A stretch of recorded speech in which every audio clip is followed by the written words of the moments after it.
Hello po, mga kababayan. Ano anya, Mr. Marabilos, ginagawa mo?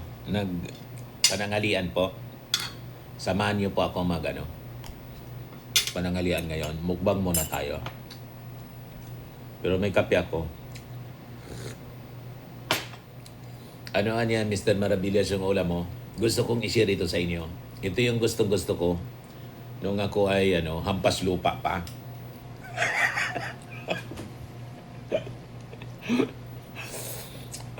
Buti na lang anong tawag doon? Nakawala na tayo sa kahirapan, pagiging hampas lupa. Pero hindi ko kinakalimutan yung aking mga pinagdaanan. Yung aking mga kinahiligan na mga pagkain, ganun pa rin po. Tingnan ninyo ito. Iwan ko kung gusto ninyo to. Ito yung ulam ko ngayon. Adidas. Paa, mga kababayan, ng paa ng manok. Puro lang paa ng manok na ginisa sa tuyo. Tapos ito talaga yung paborito ko nung panahon pa, patis. Yan patis na may suha, mga kababayan, na may sambala, sili. Di ba? Tapos kape na walang sugar. Tagal ko po naghanap nito na patis.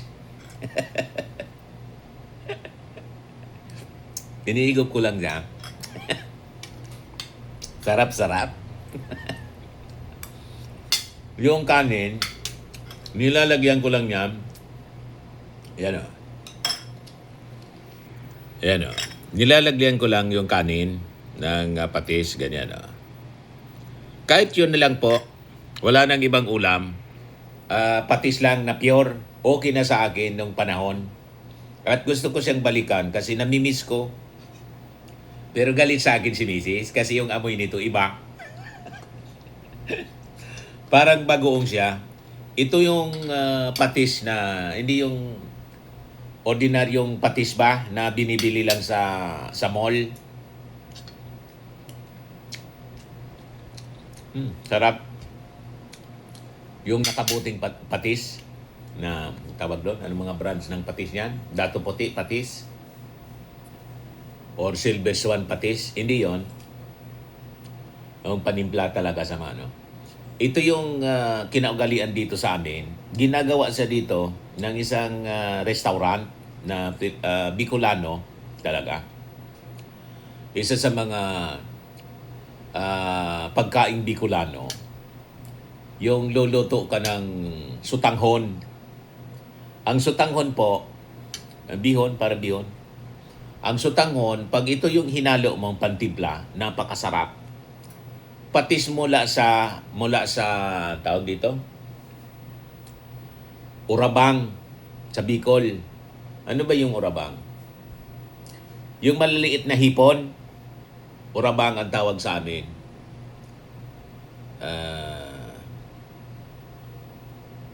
Basta Urabang.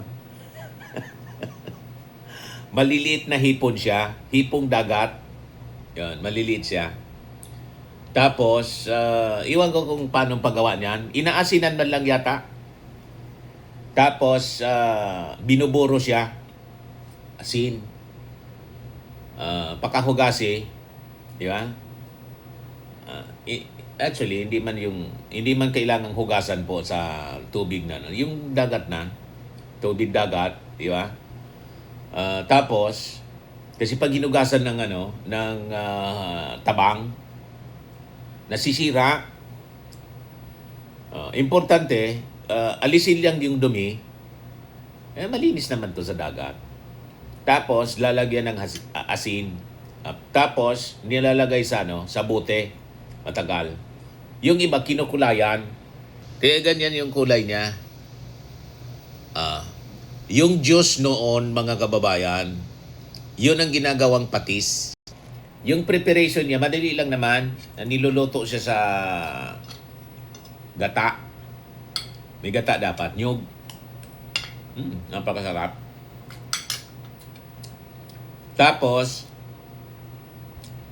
Ayan. Bawang, sibuyas lang. Tapos may dahon ng lukban. Lukban or kalpi. Ah, yun ang pampabango. Tapos, laurel. Laurel. Iwan ko kung yung iba parang nilalagyan pa din ng habang kumukulo ng lemongrass. Tanglad yung tawag dito sa amin. Tanglad din sa Tagalog. Panimpla siya. Nilalagay sa dito sa buti. Oh. Tingnan ninyo ang kulay niya. Oh. Mga kababayan. Iba din ang kulay. Oh. Mamula-mula. Yan. Pag pure siya, ganito, masyadong maskad, masyadong maalat. Bawal man sa akin yung masyadong maalat. So, konti lang yung nilalagay ko dito sa platito. At saka mga kababayan, nilalagay ko ng suha, lemon. Yan, pipiga ko ng suha. Ayun na, tapos sili. Napakasarap po. Pag ganito yung ulam ko, sa umaga, lalo kung yung kamote, mas bagay ito sa kamote. Kaya lang, wala akong kamote ngayon. Ito na lang, pwede man, kanin. Or kamuting kahoy. Kahit isang kalderong kamuting, naubos ko minsan. Mga kababayan, at minsan talagang hindi na ako makahinga sa sobrang kabusugan. Nung nasa bundok pa ako, talagang palagi kaming may patis. Kasi pag wala ng ulam, ito na lang. Walang ulam, walang gulay, kahit walang tuyo, ito na lang. I can survive without ulam. Ito lang, okay na. Buhay na po ako noong panahon. At enjoy ang buhay pag ganito yung ulam, mga kababayan, doon sa aming bundok. Taong bundok kasi po ako eh. I can survive sa simpleng pamumuhay. At gusto ko siyang balikan, mga kababayan. And later on siguro, mga ilang buwan pa, may inaayos lang kami. Yung munting kuha namin doon, sa bundok, hindi ako papabayaan ko kasi. Munting bukid, balikan ko para makapagtanim na kung ano-ano. Mga banana, saba. Tapos taniman ko ng nyug uli kasi yung mga nyug sa amin, konti na lang, matatanda na. Yung iba, kinukulamber na po. Matagal lang panahon kasi siyempre, matanda na. Hindi na siya productive, wala nang bunga. Yun ang magiging next project namin. Baka isipin na naman ninyo, galing yon sa maleta. Mana ko yon sa magulang ko. At napabayaan sa matagal na panahon, taniman ko lang ng kamuting kahoy para pag ganito, may patis dito, ayun, hindi na bibilihin. At alam ba ninyo, napakamahal na ng kamote at kamuting kahoy. Mas mahal pa sa bigas, mga kababayan. Per kilo. Ang bigas ngayon, yung ating Pangulo, may 20 pesos na bigas para sa mga mahirap. Hindi na din ako nakikipag-agawan sa 20 pesos na bigas. Kawawa naman yung mga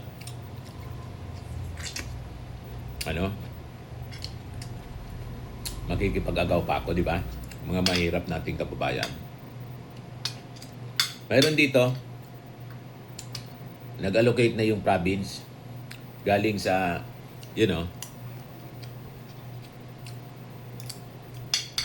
yung programa ng ating Pangulo na 20 pesos na bigos, mayroon na. Lahat ng provinces.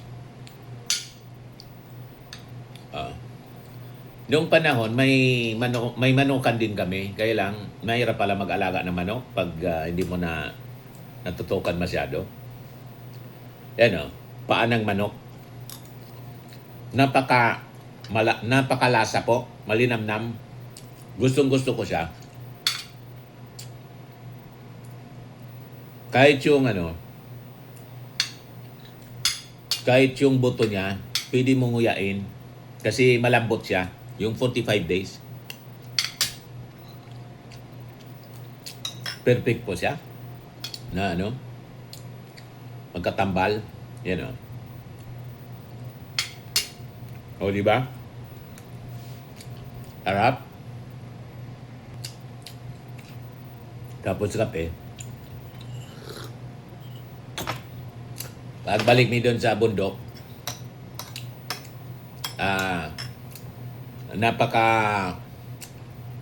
napakaganda kasi siyempre makahoy doon. Doon na din kami magluluto sa sa kahoy lang. Mas masarap mga kababayan ang sinaing pag sa kahoy at uling. Doon hindi mo na kailangan bumili ng kahoy paggatong. Marami lang. Yung palakpa ng nyog na tinatawag. Alam niyo yung palakpa? Yung dahon ng nyog, di ba? Yung mismong, ang tawag doon, palakpa. Pag tuyo na yon, maraming na nahulog na palakpa ng nyog. Yun ang panggatong. At yung mga branches ng kahoy, nagkalat lang doon sa bundok. Walang problema. Ito lang, buto.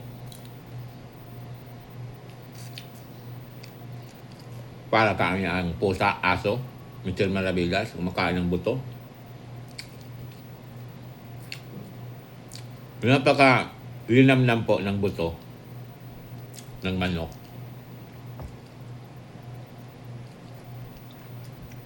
Ano? Hindi ko man nilululun talaga. Kinukuha ko lang yung doon. Kalimutan ng tawag. Bone marrow. May bone marrow din yung manok. Yung paa ng manok. Adidas. Masarap din ito binabarbecue.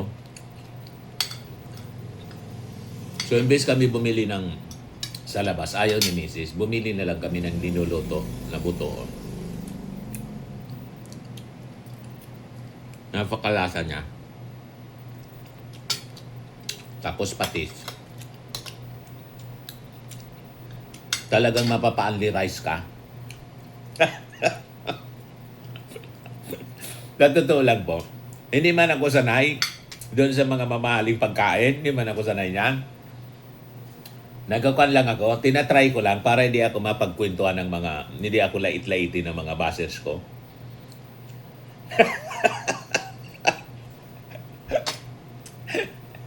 Sanay po ako sa pagkain, pobre. Doon ako lumaki. Simple living. Minsan nga, nung nasa bundok pa kami, nung sa lupa namin,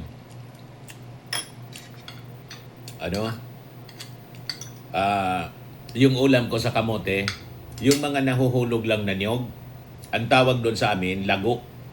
Matamis yun. Nahulog na niyog.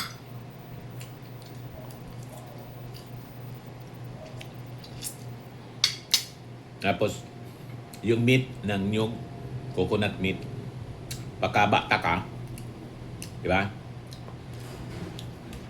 Kaya namin napakatamis pati yung sabaw. Parang buko din.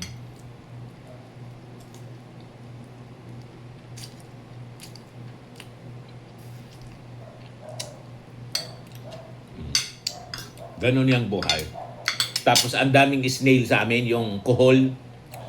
Hindi yung golden. Yung golden coal po, kwan yun? Piste. At malansa. Yung mga Pampanggenyo, gustong-gusto nila yan, kuhol. Pero yung native kuhol. Pag nasa Maynila kami, may yung restaurant nun? Kalimutan ko. Basta Pampanga. Mayroon silang kuhol sa SM. buffet. Kung pumupunta kami doon, kaya lang medyo mahal per head, 919, 1,000 buffet. Pero magsawa ka sa pagkain. May Filipino na food, Japanese, magsawa ka. Kasama doon yung mga pagkain sa mga provinces, Pampanga, Kuhol. May dinuguan. Ayun. Kasi dito sa amin, marami niyan Kuhol, mga snail. Sa kwan lang, sa sapa, kinukuha ko. Linuluto sa gata, tapos may sili din. Palaging may sili. Tapos, lagyan mo ng malunggay, dahon ng malunggay. The best. So, pwede ko nang gawin. Uli, pag naayos na namin yon, kuhaan ko na muna. Palinis ko na muna. Para hindi nakawin yung di ba? Yung mga pananim, kung tatanim kami doon ng kamuting kahoy, walang magbantay na nakawin. Di ba? Sayang yung pagod, tapos gastos. Sarap talaga po. O yan lang muna yung short video natin. Di ba? Try ninyo po itong patis ng Bicol. Tapos kamatis po. Ginunguya ko na lang yung kamatis. Yan lang yan. Talagang ugaling bundok ka niya, Mr. Maravillas. Ubos na. Taga-bundok nga ako, taong bundok.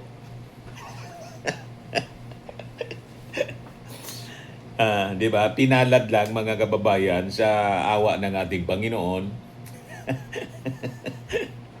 Nakapagtrabaho sa media, naging announcer, naging station manager. Ito, medyo gumaan-gaan yung buhay namin. Ngayon, vlogger tayo.